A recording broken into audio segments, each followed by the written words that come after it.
Right, yeah, cheers for jumping on. How's it? Are Not at you in all. London these days? I am. I'm in London. I never seem to be leaving the place. I moved here in '96, and it's kind of like, why would I want to leave this place? I mean, I know Roger, my partner in crime, Roger Sargent, left years ago. But, now I still feel the pull of London. Can't get away really. You were born in Cardiff. Has Roger got a I Welsh was. connection as well, hasn't he? Yeah, yeah, that's right. I mean, I was born in Cardiff, but I didn't live there for very long. My family decided to go on some kind of, I don't know. I mean, it's just like some kind of weird trip around the UK to like the most unloved places in the country. So it was just like it was Bristol, which is all right, and then Peterborough, and then Grimsby, and then a place called Hawley, which is like just near Crawley. So it's kind of not great. It's yeah, I mean, it's almost like it's a litany of places which Pete could probably mention Albion at some point. Yeah, great reference. Grimsby's an interesting one because I'm from Hull, so I had some Oh, family really? in Okay, you're Lincolnshire. just Yeah, across the water in there, just across the yeah, Humber Bridge. yeah, and I had family in like near Waltham, if you heard of No, no, New Waltham, yeah. it. But anyway, yeah. So yeah, take us back then. Like, what was the build up into like you working for NME? Like, what took you there? Blimey. So I wanted to work there, and I had the dream. But I was kind of terrified because I was terrified of rejection. So I'd like write things and not send them in and all those kind of things. And then um, I did some work experience for Melody Maker, which was in around about 95, 96, and got to meet like people like Alan Jones and Michael Bonner and Neil Mason, who were all really nice. And then it was kind of like I then went to journalism college, which a place in London called City University, which I'm told is the best journalism school in the UK. Um, and that what happened there is a weird thing happened is that I basically did something really out of character. And I went and got work experience at the Independent, and I've always been quite meek and quite quiet and reserved. And for some reason, I kind of went into Independent, and just in my head, I went, I have got one chance here, and can't blow it. And so I was given a job to open the post of a travel editor on the Independent, and fortunately, the arts desk was right next to it, and so I basically just went, I can write, give me a chance, and they did, and they gave me a chance, and so my first kind of national job was writing for the Independent and writing reviews about indie bands and stuff like that because they were quite, the arts heads and things were getting on a bit. They were like really old, like 40 or something. And so I started doing that. And then after that, I wrote for Q. And then I applied for a job as NME.com editor on NME and got it. So I kind of lived the journalism life in reverse. I started off on the broadsheets and I worked my way through Q and then onto the NME. So I guess at some point after, I should really start writing fanzines and stuff like that. But yeah, Yes. I landed in Enemy. I landed at enemy.com because I was obsessed with the internet in the late 90s and thought it was the future. Hmm. Uh, and I had an amazing interview at Enemy where I was interviewed by 10 people, which was just phenomenal because What do you mean, I was 10 people in the room? 10 people in the room. I was Mhm. 25 and I'd never experienced anything like it. And there was publishing director, there was publisher, there was head of commerce, there was uh, the editor of NME, and just firing questions at me. And at the time, I thought it was pretty full on actually. 10 people. I might be exaggerating, it might have been eight, but it was a lot of people. Yeah, yeah. And they And an extraordinary thing happened afterwards. I found out that the reason there was 10 people there was not because they had this amazing kind of setup where everybody was interviewed really hard, but they wanted to know who this freak was who knew about the internet, and everybody got involved. So it was more of a zoo rather than an interview. So that was kind of my first experience. And I remember it really clearly because I did the interview and it was all very formal, and they said, "Oh, we'll get back to you in a week. I'll let you know what happens then." And I was walking up to the South Bank to see a film about the Manic Street Preachers. Well, the Manics were actually going to do a Q&A, and I thought, oh, I think it went okay. And I got a call as I was walking out to BFI, and it was basically saying, "Come, we want you. We want you to do the job." And that was where it all started. Excellent. So, I mean, that early experience then, I'm just interested. So, like you, by writing for the arts department, were you able to go, so you're able to like take that experience and say, look, I've done this, trust me on an article, or do you like propose ideas kind of thing? So it was very much at the Independent. It was very much this is what's around, and I'm interested in this, and can I write about it? Okay. So it was um, lots of music. Uh, so around about that time, it was things like, well, it was kind of towards the end of Britpop. So there was kind of things like Supergrass, who just released their second album, which is great. Saw them twice on that tour, reviewed them twice on that tour, and Ocean Colour Scene and Verve and things like that. So that was pretty exciting. But I was also doing bits of comedy and stuff like that, and I got to go to the Edinburgh Festival for them, which is tremendously exciting because you get put up in a flat for 4 weeks and choose whatever you like and just go a little bit mad. Yeah, yeah. And like, how do you hone your craft? Do you get a lot of feedback here then about your articles? Like, how does it work? Um, no, it's absolutely sink or swim. It's really hard. I mean, I think it's kind of you have to be writing and improving and critiquing your own thing because you're either in or you're out, and that's pretty tough. And I think that's true of publishing in the kind of late '90s and early 2000s. I think you know NME had a fearsome reputation for like you either feared or you didn't, and if you didn't, you were out. And what's more, if you're out, you might get humiliated on the way out as well. So it was a bit kind of gladiatorial, really. Yeah, yeah. Okay, well, like yeah, going to NME then. Like, was there an existing website when you started, then or was it up to you to start it? No, it started in '96, and I took over in '98.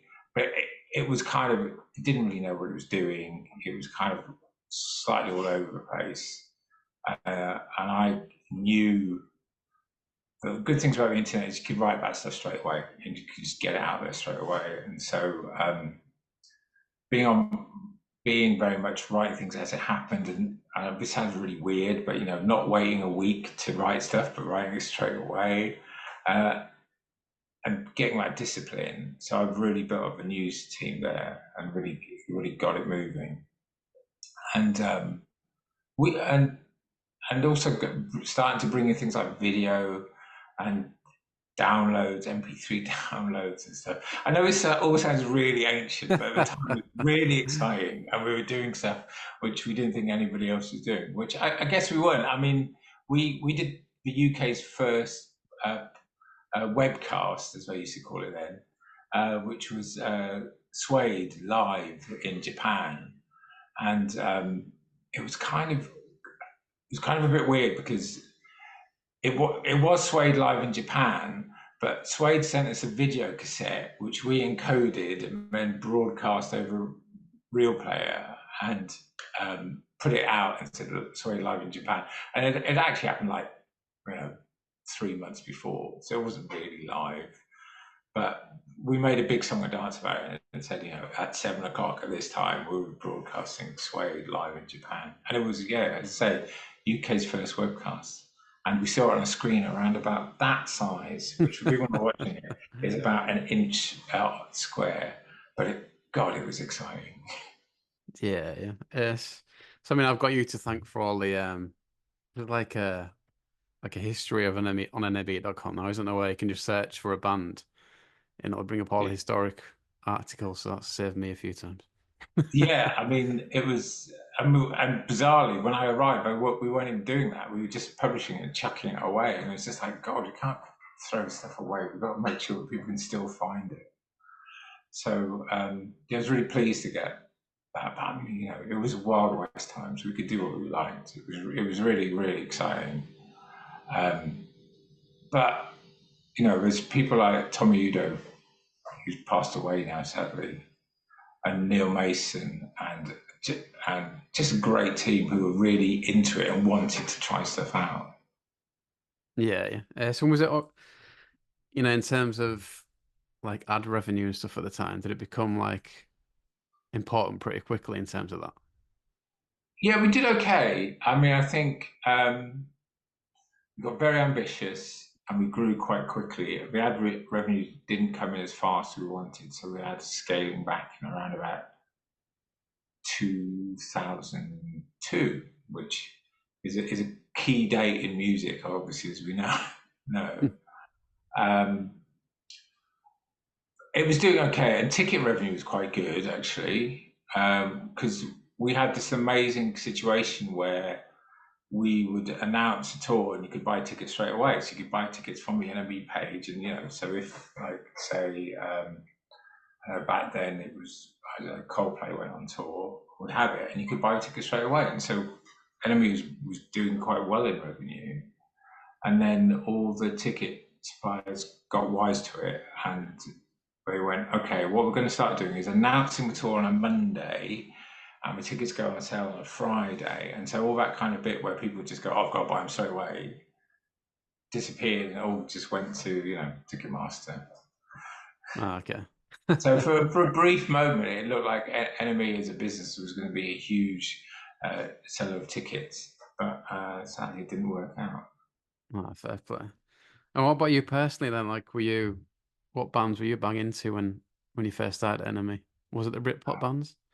Yeah, so I'd been in Birmingham beforehand, and I'd written for the Birmingham Post, and so I was just mad into Britpop. But I mean, earlier than that, I mean, my first things about music was when I was kind of about 15, 16. I kind of went nuts. I mean, in a massive way for the Beatles and for the Stones, and then basically I had this kind of weird thing where I said if it was recorded between 66 and 1970, I'm interested. And if it was recorded before 66 or post 1970, I'm not interested at all. So I was kind of like a proto Mojo reader before Mojo was invented. But by the time I arrived at the NME, yeah, it was that second wave of Britpop was really important to me. I really loved the kind of early Verve records. I thought they were brilliant. Radiohead was a big thing for me. Um, yeah, I wrote about Radiohead a lot at NME.com. Um, but when I arrived in '98, unfortunately, it was kind of a little bit kind of like the party was over. It kind of felt like because I arrived as an enthusiastic young thing, and it felt quite jaded, and people I think felt like the party was over, and I'd arrived in time to clean up all the plastic glasses and cigarette ends. Yeah, yeah. But that quickly changed, I guess, in a few years. Yeah, it did. It did. And 2001, year zero, it was we had this band called The Strokes, which James Oldham, who I think by that time might be deputy editor, he just knew about them and just thought they were great. And a load of the enemy piled in to see them play Barfly about 2 days before they played the enemy show um, um, in Tottenham Court Road. And and I think Phil King, who is picture editor on Uncut now, and back then was playing bass in Lush. He came with a tape where he'd recorded and played it in the office. Like, it was really badly recorded tape, but there was so much energy there. We kind of knew it was going to be something special, and so we would go to shows anyway. But the anticipation when they played that show was just, I mean, it was unbelievable. It was off the scale. Um, And then when we saw them, it was great. I mean, that show's on YouTube now. You can see that NME show on YouTube because it's recorded by MTV, and it's a great show. And what's brilliant about it is, like, they haven't finished writing the bloody lyrics yet, but they're Yeah, still working through their songs. But it's still so much energy. It's so exciting. And James did. I think it was James who led on doing an "I Love New York" cover, which had them in, and the Yeah Yeah Yeahs, and a couple of other. I think Interpol might have been in there as well. And it suddenly felt like it was happening. This thing was happening. Now, weirdly, and I kind of don't want to sound like a kind of true Brit, but I'm going to come across like a true Brit. I always thought of great points of music up until that point when Britain was brilliant and when we did great things. So, you know, whether it was kind of the mid '80s or '70s with punk, you know, or the mid '90s, it really what felt like that was when music was great. And it always felt kind of, I don't know, it always kind of felt a bit depressing when the best thing or the thing that was lauded was American. But, you know, it was so intoxicating. You just had to go with it. So any kind of thing about, you know, Strokes are good, but if only they'd come from, you know, if only they'd come from Doncaster, they would have been even better. I kind of just ignored it. We just went with it. yeah, yeah. Yes. And what was like? You've mentioned like the enemy offices. Like, what was the dynamic like in there? Was it like you all one team, or was there a bit of a divide on certain sections? Right. Well, it changes over years because I kind of like, I got there in '98 and I kind of made my exit around about 2005. So in '98, it was very much a kind of like the people who'd been through Britpop and the people who were coming in, and also the internet. Like, the internet was just like this weird, like, what the hell is this shit? We're not interested in this. This is, what are you doing? Like, we've got a routine quite nicely. We roll in at 11, we do some work, we go to the pub about 2, and then get a taxi into town about, you know, 6, and then, you know, that's it. And like, why are you getting in at 8 o'clock in the morning to write stuff about the bands that played last night? And why are you staying up all night and then writing stuff at 12 at night? So there was a bit of a divide and a kind of misunderstanding, and which I kind of found a bit disappointing because you know, I'd always loved NME and thought it was at the cutting edge of everything cultural, and here I was at NME.com going, hey, you know, this is amazing, this is great, and people were going, no, I just give me 24 hours to write my piece, and I go back. I'm going, I don't want 24 hours. We need it in the next 20 minutes. And did you kind of have a foresight that, you know, the internet was going to take over and that print was going to struggle? Could you see that from early on? Um, I was I was kind of very much wrapped up in it, and I came at it. I mean, I was running it. I was the editor, but I came at it very much as a music fan. So this idea of you can talk to somebody and straight away. So we did lots of things like web chat.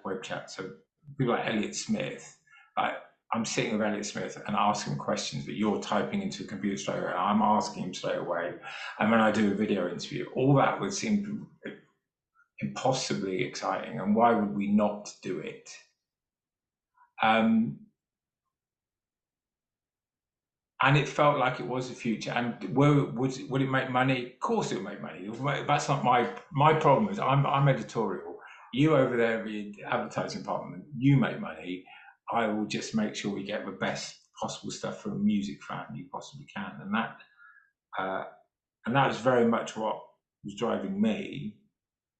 But yeah, it kind of felt like it was going to be everything. Really, it really did.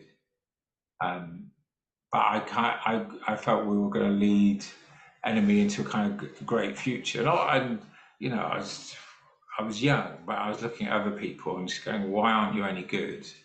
We're doing this stuff, and like Q wasn't doing anything, and Kerrang wasn't doing anything, and we were like reporting from gigs straight away. So when Radiohead came back with, they played an album and played something like 5 tracks off what would become Kid A.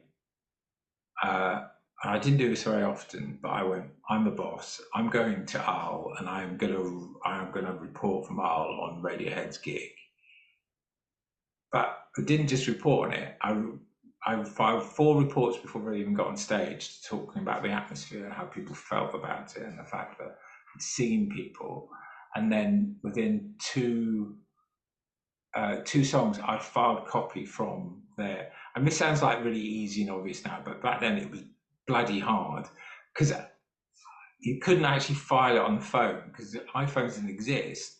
So I was phoning someone up, dictating copy while they're on stage. So no one else was doing this.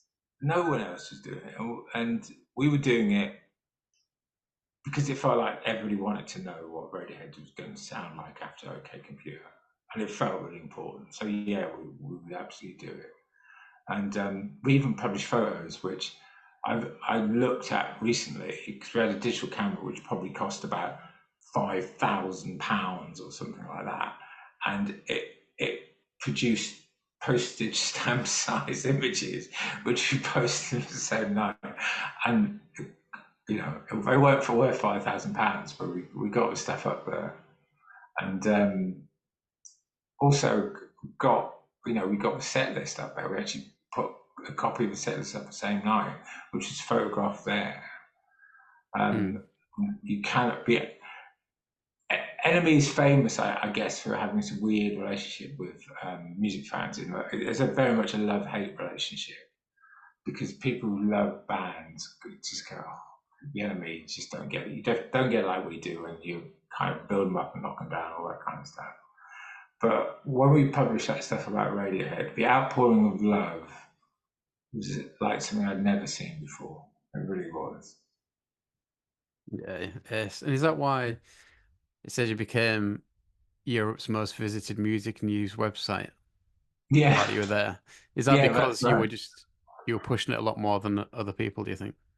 Yeah, I mean, as I said, like other people weren't doing it. I mean, and this sounds like the folly of youth, but we we were laughing at how bad kind of the newspaper websites were at the time. I just didn't have a clue, and they were kind of way behind.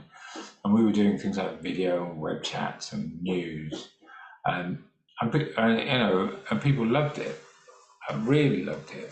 Um, and as a result, I mean, we were website of the year of the press association, something like I don't know 4 times, and I was editor of the year 3 times. You know, we were pretty good. It's one of those things like it's so long ago, it feels um, like another country, but at that moment we were cutting edge, and in my mind, I kind of felt like it was just continuing the ethos of the NME. It was just to be there on the front line, whether it's once a week or whether it's 24 hours a day, just to be the NME. That was it. Yeah, yeah. And then get to the point where, you meet the Libertines or get into Libertines. What do you Yeah. remember about that point?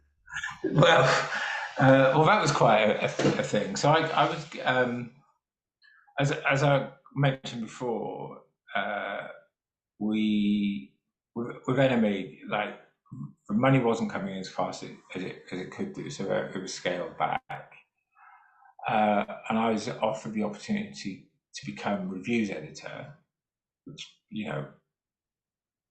no one is going to turn down that job. It's reviews editor anyway, so I took it on, and it would have been towards the end of 2000.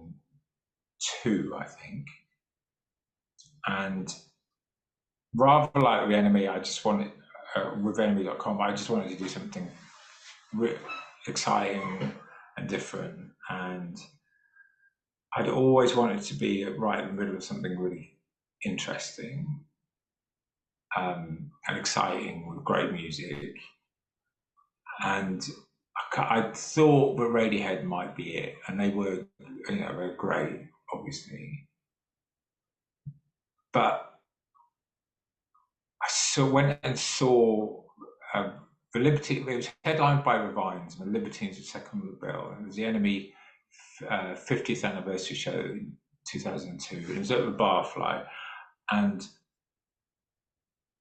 they were just incredible. They were just off the scale. Like I thought I was cynical and kind of see most things, but suddenly there's like these 4 guys just doing something like just completely seized me in a way that I didn't think I would see again. I mean, I'd up until that point, I'd quite proudly tell people my favourite gig was Jeff Buckley playing Edwards No. 8 in Birmingham in 1994, which was an amazing gig.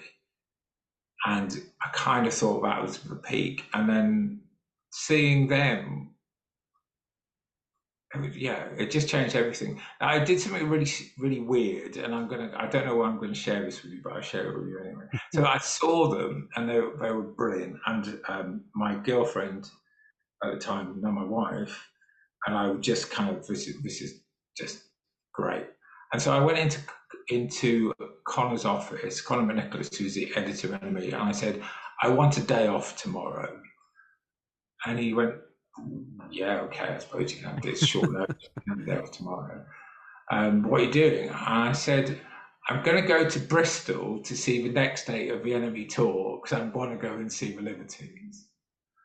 And so I went to Louisiana and Bristol, and they were better. And they was like, they came in and they danced through the room, through the entire crowd, and got off on stage and played. And it was just like, that's it, I'm right. This is it. This is the one. They're amazing. I mean, I just hope they kind of carry on and are as good as they are on these first 2 dates. And then it kind of started the saga, I guess. That's where it all started. But it was such an exciting time. And then What a Waster came into the office, and that was, everything you could have dreamt of. I mean, because sometimes you see bands live and they're fantastic and they really grab you, and then you hear the record, it's not quite as good as you hoped for. But it wasn't What a Waster. What a Waster was just a great statement of intent, and just felt like a similar feeling like hearing something like Supersonic. This is really going to start the whole thing. And then I just fell for them and just fell for them massively, and just started seeing them a lot and talking to them and hanging out at the Rhythm Factory quite a lot, seeing quite a lot of Rhythm Factory shows. There's an amazing Rhythm Factory show. I think it was Christmas, 2002, I think. And they were just, they could barely play for like 2 seconds because the crowd were all over them. And they were falling off the stage, and it was just wild. It was really wild. And it's on YouTube again. So, the great thing about now is all this stuff's up there. And I remember seeing the PR backstage, and he had his head in his hands, and it was just like, he looked so sad. He looked Tony Lincoln. He looked like a man who's destroyed. It was just like, I went over and introduced myself to him, and we just got talking, and then that's kind of built that relationship. But the interesting thing is, I remember seeing it, I'm just thinking, this is amazing, but it's just shambolic as hell. And Matt Wilkinson, who I think you've interviewed, him and I had a massive disagreement over whether it was any good or not. because I'd said it was, it was brilliant, but shambolic and crap. And he went, no, it's just the most amazing thing ever. And then I went back and looked at it, and he's right. It's absolutely fantastic. But you can be wrong. You're allowed to be wrong now and Yeah, yeah. So I mean, was the whole enemy office buzzing about it, or did you feel like you were one of the early ones kind of pushing them? again. But it's James Oldham again. Credit where credit's due. Great, he was there right at the beginning, and then I was very into them and would write about them a lot. But it wasn't. I know it's kind of this idea of it as an orthodoxy, and it's dictated. And the editor says these are the three bands we were like, and these are the things we don't like. But it wasn't like that. I mean, the enemy office was full of bickering idiots who would had their own bands and would be trying to push them as hard as they could. And it was great. So, but working with NME is a bit like going out on a Saturday night and arguing with your mates about Oasis B sides or whatever. And could be good natured, but sometimes it wasn't. Sometimes it was really, it could be quite. You are wrong about this, and this is why this act must go on the cover. And if we do the other act, then we are basically washing away 60 years of history, and you're an idiot. And they would be shouting and pointing about this. Whoever it was kind of, the 80s uh, 80s Matchbox, Beeline Disaster, all Libertines, all any electro clash band or anything. But that was what was great about it. It's just had everybody constantly trying to get the best music out there. Yeah, yeah.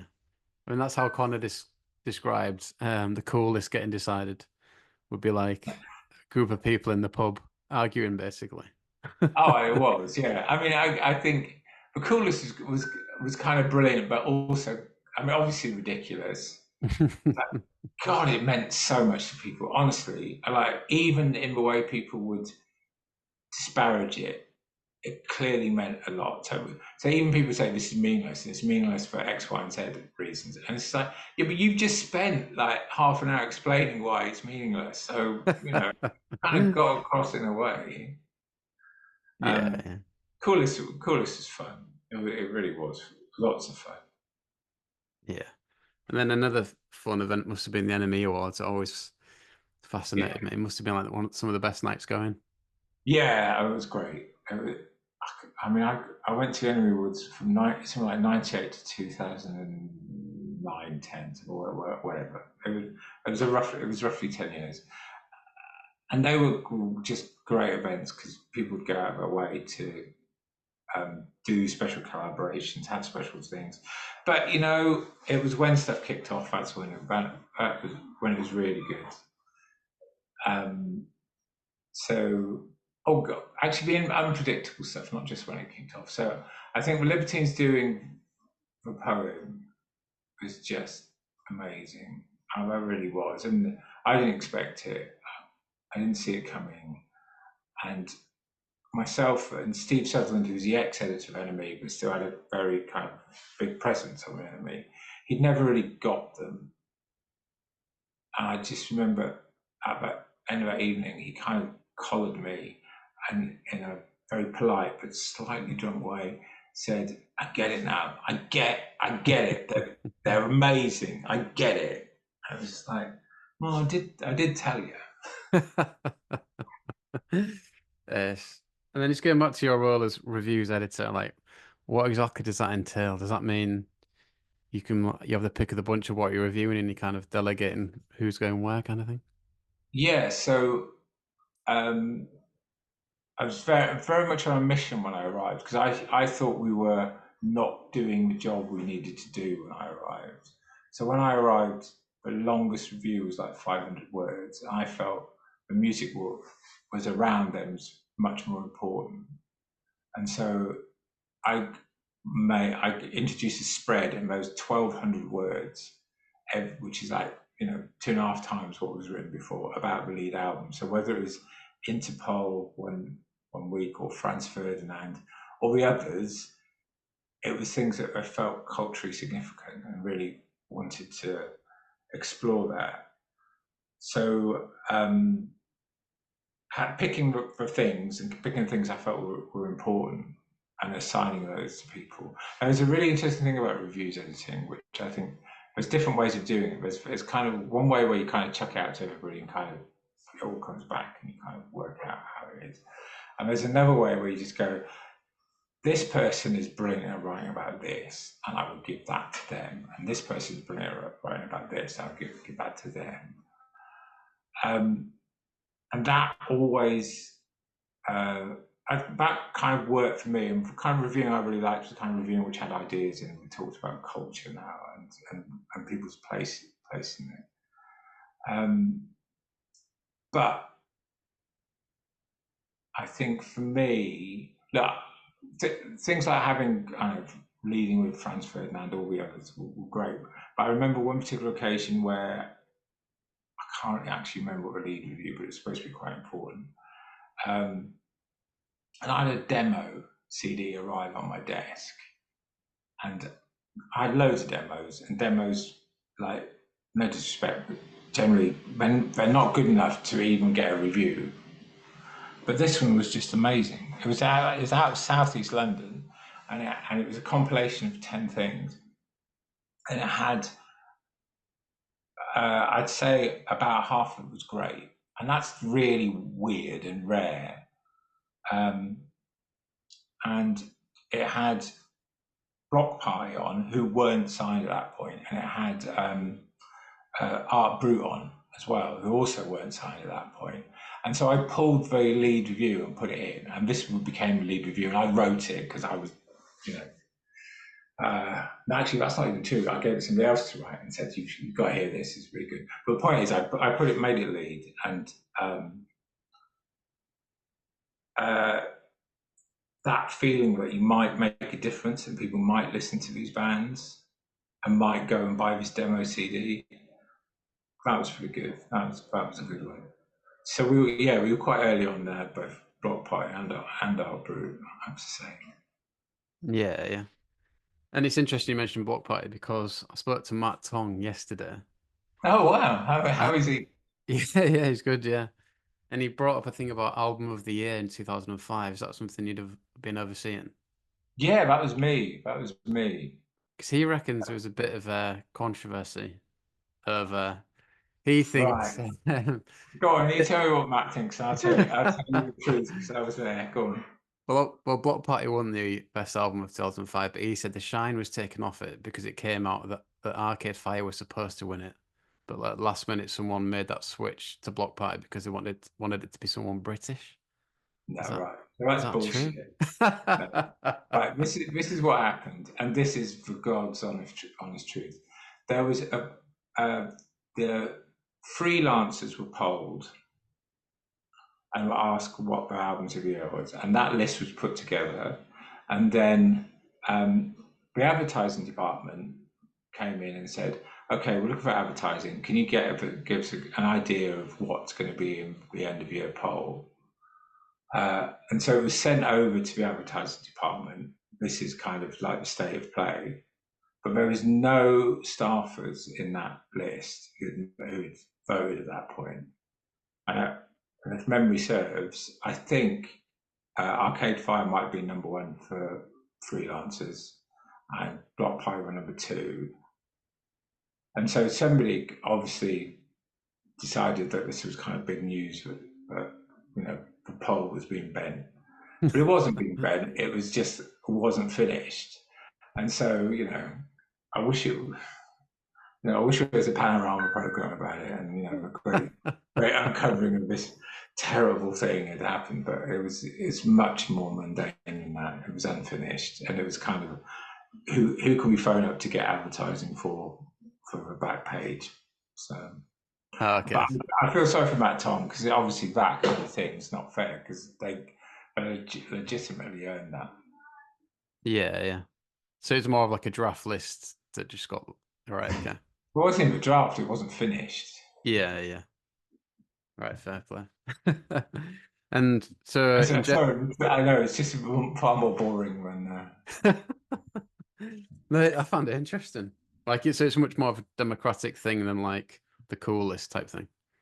Oh yeah, yeah. It was everybody got an opportunity to vote, uh, and I think what was good about that is you'd get some wild shit in there, and that was kind of good as well. It was kind of like Yeah, there'll because be I've been doing like a deep dive on it on Patreon on like each year, and some of the yeah. top 10 is some of the ones that are left out the top. I don't think the bracket made the top 10 that year.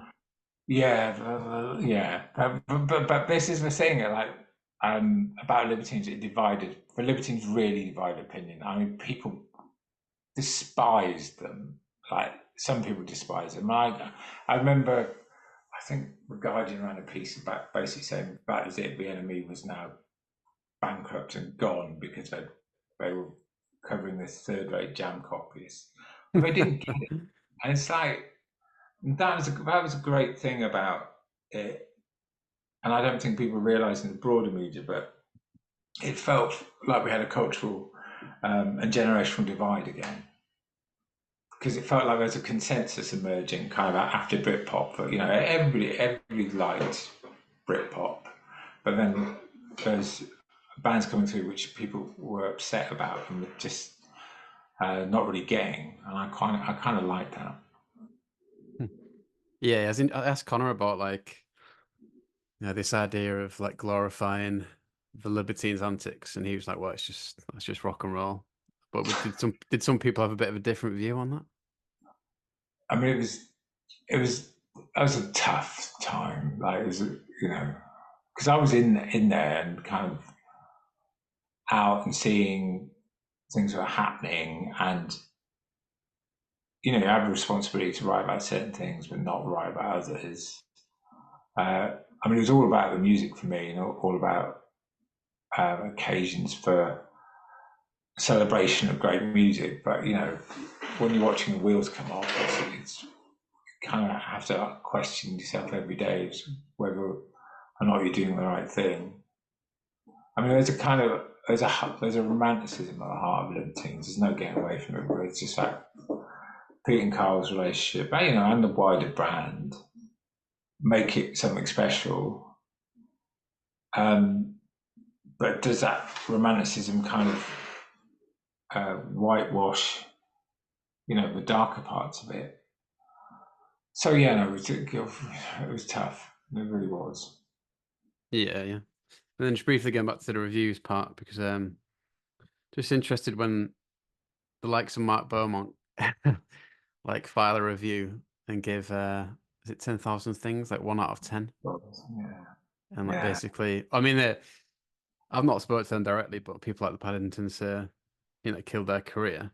Do you? I don't know. What stage do you step in? Do you just trust someone like Matt Bowman, who's obviously got like a wealth of experience? I think when you're asking people to review, there's a thing. There's certain bands you kind of know what you're going to get, and you kind of have an expectation. And there's because records get played in the office like tens, twenties, even hundreds of times in some cases, and consensus emerges, and that's fine for like 10, 15% of what we're covering.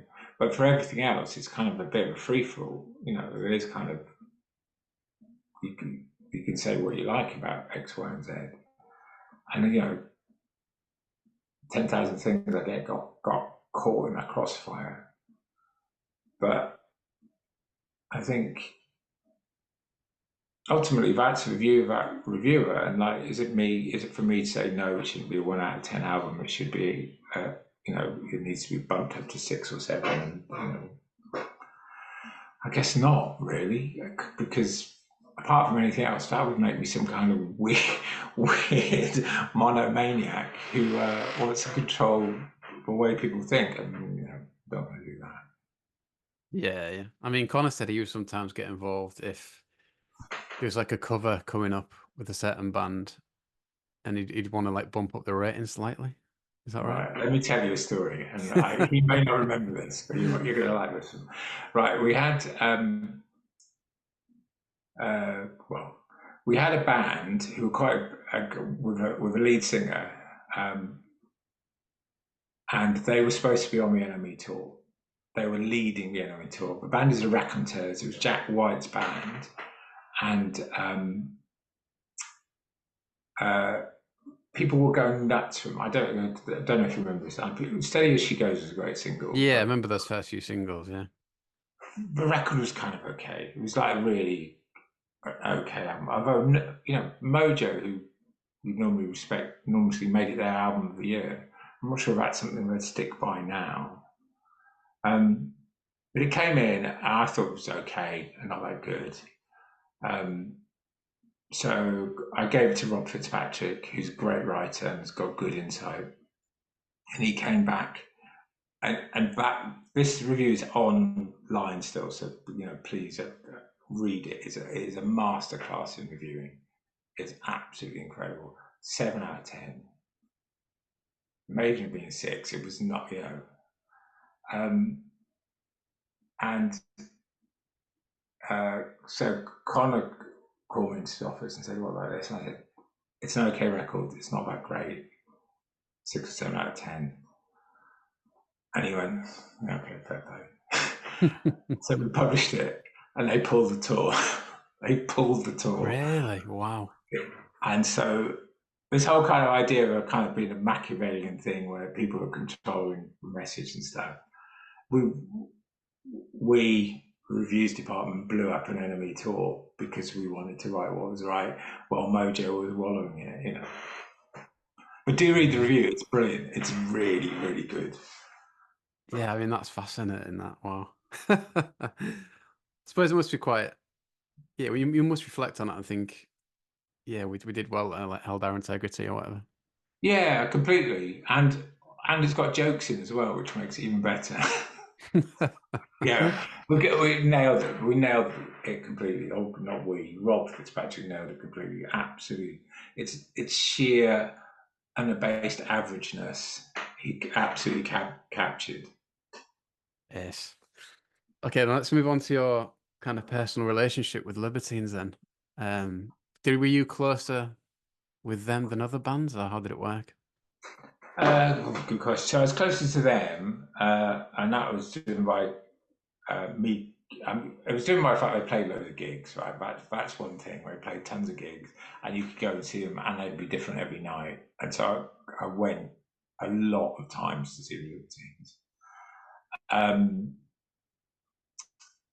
and just sort of started making friends with them and chatting and hanging out. And Tony Lincoln, I mentioned before, became really close friends. Like got to be close friends with the whole band, and it was great for a bit, but pretty soon the trouble started. So I think it would have been, let's see, yeah, it would have been May 2003 or something like that, where Pete played a gig in Gunter Grove, which is near where Public Image lived, but it'd been massively gentrified. It was basically a rich area by then, but it was in a basement flat in Gunter Grove. And what we didn't know at the time is that he was supposed to be recording "Don't Look Back into the Sun" and recording the B-sides. We decided to do this instead. But it was a great gig. It was extraordinary. And the funny thing about that is it made page 3 of the NME. There's a picture on page 3 of the NME. AFI are on the cover. And the picture and it's just rammed. The whole place is completely rammed. And Peter's there. And I started like at a distance and writing about him, but the whole place had filled up. And Peter backed onto me, and you can see my little head behind Pete at that point on page 3. So I have a weird kind of fantasy of going back in time to me when I was struggling with guitar and saying, if I could go back and say, "Don't worry, you're going to be on page 3 of the NME," and me going, Really, that sounds really exciting. And I may not give it a full story, but I'd just be stuck behind a pop star while they were playing this unbelievable gig. That was a good one. That really was a I good one. think that I think that was one of the first times the Paddingtons got involved as well. I think they might have Yeah, played, yeah. I think that was a big night because that was a night people slept over and then went and got tattoos in the morning. So that was when a lot of Libertines tattoos got inked the following day because Pete led everybody out to go and get tattoos. I don't think he ever paid for those tattoos, by the way. Yeah, yeah. And then like your relationship with Roger Sargent, and was it kind of you two in the thick of it for quite a lot Yeah, of it? yeah. Roger's a brilliant photographer. I technically don't know, but he also has a brilliant relationship with the people he works with. He's such a great guy to hang out with. Um, and we were just there together. So we were. I was writing. He was shooting photography. He had the easier job, right? He had the easier job. He took the photos and his job was done. But I'd have to go and do it and then write the bloody thing up afterwards, which is always dismaying. But we both kind of knew it, and I think we knew they were special. And he'd been shooting for NME for like probably nearly a decade by then. He'd done Oasis and stuff back in the early days, but he was excited about them as I was, and we kind of knew there was something special, and we kind of bonded over that. I remember Taxi Ride. In fact, I just remember exactly when a Taxi Ride was. So when they played the Albion Rooms, which was to like 25 people, and they put it up on Libertines.org for playing this gig. The Albion Rooms was a flat where they lived, and we went along, and Roger shot it, and I wrote about it, and I'm in the pictures, and so is my girlfriends and friends.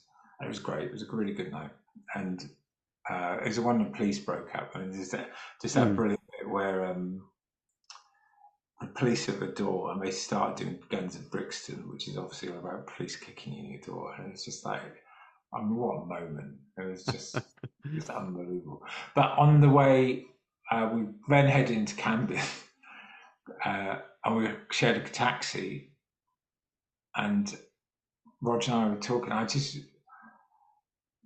remember saying to Roger, I don't think people realise what we've got here. I think we've got something which is really extraordinary. It really feels special, and we were just fanboying basically about how good they were. Obviously, we were complete professionals in every way, shape, or form. But in the back of his taxi, we were just going, "Aren't they great?" And this is no reason why they're great. And this is why Pete's great. And this is why Carl's great. And what a band! Because Gary's amazing. It was Mm. I'm glad that hasn't been recorded for posterity about particular conversation. Um, but that was definitely uh, a meeting of minds. Um, and then there was a point, it's probably about a year later, and I just remember Roger saying to me, "We've got to do a book. We've got to do a book, and I've got to use my photographs, and you've got to write it because we're the only people who know the story. We're the only people who've been there, and if we don't do it, somebody's going to do a bad job of it. So we have to do it." So I did what I was told. I mean, I remember buying it at the time. It was brilliant, like that really nice hardback. Oh, we were so lucky. We had a great agent, and there was lots of offers which were kind of like, we'd like to do a book, and we would kind of put 16 pages of photographs in the middle. And then Time Warner Books just got it. They just got exactly what we wanted to do, and completely backed us. And it was amazing. Antonia Hodgson, who's the editor, she just completely got it. So yeah, I'm really proud of it. Just a really great moment. I think in a way, a unique book. I mean, I think all bands should have their version of that book with that combination of pictures and writing. Yeah, I think it was a phenomenal experience. It really was. Yeah, yeah. It does feel like almost like the official version of events, that kind of thing. Yeah, There I was a lot feel of like unofficial stuff flying about. there was. There's lots of unofficial stuff. I think we're really lucky because obviously Roger's photos are really intimate and they capture a moment, and you know, it, and it's rock photography that perhaps existed 20 years previously, but had gone out of vogue basically because you didn't have that kind of access to artists anymore. And and because I wanted to do a job properly, I was there when things were happening, and I was writing about it and talking to them as it happened. Um, and then look, there's a moment where Pete is going to come out of prison, and the day before, Carl doesn't know whether or not he should go and see Pete. And then in the book, I basically say, hey, he has a conversation with a friend in the book, and the friend says, you should go, and this is why you should go. And that person was me. I was that friend, but I didn't want to put myself in the book because it felt like a bit, you know, it would either be trying to big me up or it would take away my objectivity. So it became a friend. Hmm. But yeah, I was there and I was saying, yeah, you should do this. I'm bloody glad it did. It was a good gig that night. Fairly memorable, I think. Yeah. Yeah. Yeah. Did you have to do a lot of like deep dive interviews in with them? Like, how did that go? Because I mean, it must have been mad to try and sit them down at during that period.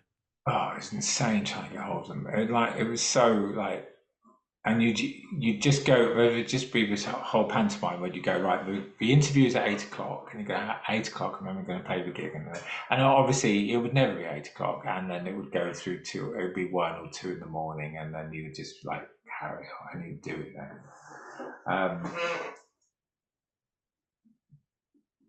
But the interesting thing, because all the fans knew everything, and what they didn't know, they would surmise or guess or occasionally get wrong. But it felt like talking about them and writing about them, you had to know as much as everybody else to be able to give any insight. Because obviously, I think as music fans, you often read things and you go, well, that's fine, but I know this and that, and I don't know why you didn't ask this question, and they've said this, but that doesn't make any sense. So I felt like I had to be that kind of voice of a fan, I guess. I think it's a really interesting thing when you're a music journalist. There's this kind of thing about where do your loyalties lie, um, and they kind of vary. And mine, I kind of had the personal code. Mine was fans first, always fans first, and then the enemy, and then the band. Um, and that, maybe I got it wrong, and maybe it wasn't always the right thing to do, but it felt like the right way around. I think basically because I was coming out from the point of view of being a music fan. Yeah, yeah. And like, I don't know if you've read Pete's latest book, but he kind of makes it clear in that he was quite ready to leave the Libertines, even though he got kicked out as well. Like he Yeah, felt he felt like trapped in the Libertines at that point. Is that quite obvious to someone that's close to the band like you? I think there's a really interesting period, and it's while the second Libertines album is being made, but he's also playing with Baby Shambles, and he's also recording For Lovers with Wolfman. I mean, this is a person of unbridled creativity at that point. I mean, that's such a rich moment in time. So yeah, I think he did feel constrained a bit. I mean, no, there was drugs may have played a part in all this, but he was on such a purple patch, really was. Um, but it's kind of still heartbreaking to see it all fall apart. Yeah. Yeah, yeah. I mean, yeah. It's obviously like someone like Carl wanted a more linear path. It must have been so frustrating for him to think, "Well, we've done all the groundwork now. Why are we trying to?" Yeah, I exactly. don't know. Even that it's kind of like it's a little bit unfair to Carl because I think Alan McGee had it right when he said in any other band, Carl would be the crazy person who everybody was trying to bring talk down, but because he Right? happened Yeah. to be the one with Pete, he looks like the sensible one. It's like, you know, Yeah. Yeah. True. I mean, some of the stories you read about Dirty Pretty Things sound yeah. I mean, pretty that rock was and roll, like. it was pretty rock and roll, definitely. So if you had to go back and watch like one gig or one era of time from Libertines, like what year would you pick, or what do you think is like the best kind of era of the live Libertines? Cool, Harry, that's a tough one. Because I guess you're getting different things, like even from like the darkest periods in 2004. It's still amazing, isn't it? It's still like it's got an extra edge to it or something. Yeah, it's really tough to pick. So I mean, I think there was the Albion Rooms gig was great because they were there, and it's really special and it's a great moment. And then the Christmas shows when they came back, they played 3 nights in North London, and they were just on fire. Then they were just amazing. But um, then there's that Birmingham gig, which is like the first gig they played, and the whole audience tore the place up. That was an amazing one as well. But you're always different. That's the thing. I mean, uh, my wife swears by the Buffalo Bars show where they played for about 2.5 hours. It's just by the garage, and they were just playing everything. They were playing all the old Libertine stuff and lots of stuff. But I don't swear by that because I wasn't there. Because I at that point I went to see Hot Heat instead because I had to. Right. Fair enough. Guess your job called for Yeah. it. Well, there was a moment they were really special, definitely. No, yeah, that first album was brilliant. Yeah. Definitely. Yeah. Okay, and I'm just gonna try and feed in some questions so I don't miss them out. Got one from an old colleague who's been on the podcast, Mandy, who's your assistant, I believe. I know. Yeah, yeah, She yeah. What's he says, gonna ask? ask him if he remembers his Palm Pilot NME circa 2002. Random question. Well, yeah, I do, and obviously it was cutting edge technology back then. But things move on. Some of us have got iPhones now. Yes. And then Kitty Kitty Hey Hey on Instagram said, when's the sequel to the book coming? Oh, no, there's a question. They say I was wondering because it's the 20th anniversary next year, so I was wondering whether I should actually go and revise it and go and fill in the intervening years. I know there's some untold stories there definitely, so I wonder if I should. I know Roger's got the picks as well because, as I said earlier, the great thing about Roger is he's done his job, whereas I'd actually have to write damn thing. Yeah, yeah. I mean, Roger was saying they're obviously a different band now. I think Yeah, he's not as involved now. I think he got involved with the third album, yeah, but maybe not yeah. since. Yeah, Did the film as well. yeah, of Um, course. Yeah, Innocent bystanders. But I mean, he shot them loads. I mean, I think yeah, there's some stories that probably need to be told. So perhaps I should do it. Perhaps I should do it. I don't know. No, I don't want to promise, but perhaps I should. I'll have a look. There you go. There you go. That's my yeah. answer. Have you read Pete's latest book? What the biography? Autobiography? Um, yeah, I can't remember the name of it now. I reference it all the time. But yeah, I think he worked with Yeah, the an ghost. author. Yeah, Yeah, ghostwrited it for him. Yeah, but it's quite interesting. A lot of the stories. yeah. No, it's good. I interviewed him around then for the 20th anniversary of the bracket, which is uh, guess what? He was the most difficult person to get to nail down the interview. Um, that was a real experience. I doing interviewing all four of them about something which had happened 20 years before. It was really emotional, and I think uh, it's an interview I'm really proud of that because I kind of had them all four of them talking about it and talking about things they hadn't spoken about. And Pete got really emotional. I have to say, it was just really upsetting for him at times. It's a good interview, but yeah, it was quite something. Yeah, yeah. Yeah, I went to see one of their shows around that time. It was really good actually. Was that the Wembley Arena one? No, I went to one in Manchester, which was on the canal. Oh right, how was it? Was it good? Yeah, I enjoyed it. Yeah, I think there's something about the anniversary stuff makes it like I don't know, you buy into it more a little bit. It's like, yeah, let's have a proper nostalgia fest. Yeah, I mean, but what's weird is that record still holds up brilliantly in a Yeah, way perhaps I think people didn't anticipate at the time. I think Mick Jones knew because Mick Jones is a bloody smart person, and he knew if you go back to the time around then, the way things were being produced, it all sounds really dated. Apart from the Libertines, which sounds really raw still, he knew what he was doing. He really did know what he was doing. yeah, yeah. No, definitely. Right. Cheers for your time, Anthony. Just want Not to at make all. sure I've not missed anything, but usually finished on a couple of questions. Like, is there a high point of working at NME?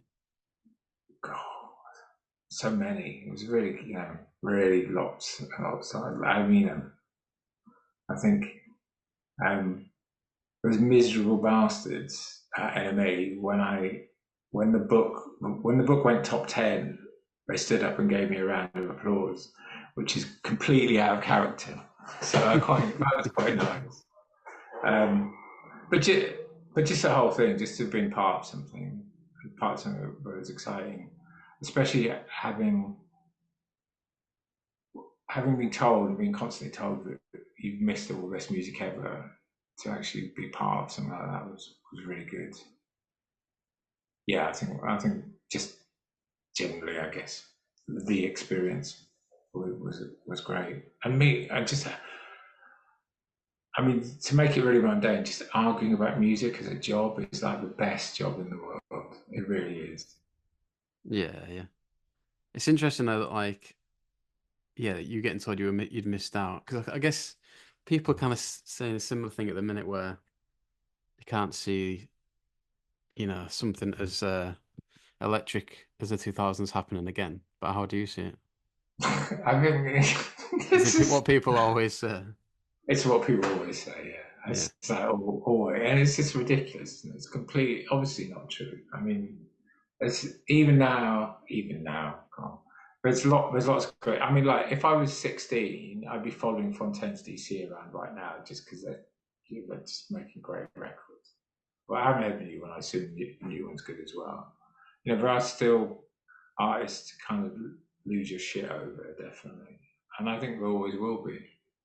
I mean, it won't all necessarily be guitars, of course, but that's all right. It's not all about guitars. Even in the early 2000s, despite what people say, we had, just some amazing kind of dance records, hip hop and R&B records being released. I think, what was it, 2003? I think the number one song on the NME list, I think might be Beyonce, "Crazy in Love." It wasn't the Strokes and it wasn't the Libertines. yeah, yeah. So what took you away from NME and what have you been doing since? What took me away? Age took me away. There's a age and a kind of certain finality. Knowing, having written a book, I knew the game was up. I knew that if somebody else comes through, it's either going to take too long or it needs somebody else to do it. And that about us artists, I guess, was the Arctic Monkeys. But yeah, I kind of knew it was time to move on. I didn't want to be the person who was still there with everybody running around me trying to tell old war stories and people going, "Shut up, granddad." No one cares about the Beatles or Oasis or whatever. No one cares about your shit. We're all into, you know, filling out space now. Yeah, yeah. It's interesting you reference Arctic Monkeys actually, because Connor said that was He said that was the band that killed NME as it was in terms of MySpace and everything. I love that. I think uh, did Arctic Monkeys? No, I mean I think it's more parochial than that. I think we didn't have bands with stories in the way that we had before, and this is it's going to sound a bit weird coming from somebody who was all about the internet and stuff, but we had lots of people with lots of great stories and who looked great as well. And then Arctic Monkeys had everything apart from a great story, which is just, I really love the Arctic Monkeys, but I know they're not the easiest interview in the world. And, it didn't have that thing. And also, we didn't have, the Rolling Stones, if Arctic Monkeys were the Beatles, we didn't have the Rolling Stones. We didn't have that kind of thing. Whereas even with Libertines, you had kind of Strokes going on at the same time. You had White Stripes. You had, Yeah, Yeahs, a whole load of other things. Lots of great stuff to write about. So it's just Arctic Monkeys. It wasn't quite there. I mean, you had the Claxons at the moment. I guess that was exciting for a bit. Yeah. Kind of mad as well, but fun mad. I think. Yeah, East London was exciting back then. It really was. Just think about all the gigs you must have been to. I bet it's a joke. Like, if you did a Yeah, list. I, I don't keep a list, but my wife does, and Oh, so really? it's quite good seeing it. Yeah, I hesitate to tell you how many times we saw the Libertines in one year. Oh, you should post that on the internet. It'd be good to read. That's not a bad idea. Except that somebody will quite rightly say, "You saw them 37 times in one year. What is wrong with you?" I think it's quite jealous, to be fair. Uh, Then NME.com, how do you view it now? Are you surprised the way it's gone, or is it like the only way it could go? I don't know. I'm kind of I kind of I hate those adverts on it. Those cheapy adverts I have. Hmm. I really don't like that. Um, I think news began to go everywhere, so I kind of lost ownership of news because we owned music news for kind of a decade probably, but I ironically neglected criticism on there because it was all about news and the paper had all the reviews, which I think was probably a mistake in terms of longevity. Um, I don't know, but then poor old Pitchfork is kind of on its uppers now, and it's kind of shut down half of Pitchfork. So this is the thing about the internet, I guess. Hmm. But this is the thing, folks. Get paid for your writing. Don't write for free. That's what Tommy Udo told me the day I came into NME. He said, "Whatever you do, do not ever write for nothing." Well, I guess it's easy to say that in 1998. Yeah, yeah. And yeah, what have you been doing since? How's your career like So changed? Or... I went into digital post NME, and I worked for kind of glossy magazines. I've worked for their websites, places like Wallpaper and Marie Claire, which has been good. I worked for BFI for a few years, which is an enormous amount of fun. There's music and there's film, and after that is literature. But I haven't worked for a literature website yet. And at the moment, I'm working for a company where I'm looking after writing about travel and restaurants and things like that. So, it's probably suits somebody of my middle age, perhaps not having to file copy at 2 in the morning. That's probably a good thing. Yeah, fair play. And then, is there anything you'd do differently about your time back in the day? Oh God, I do things differently. I think Yeah, there must be. Like, let me think. What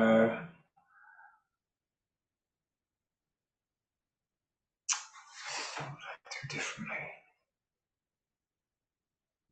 I probably, I'd probably taken advantage of those trips to bloody Japan instead of giving them to other people. That's probably what I'd do. Because I've never been to Japan.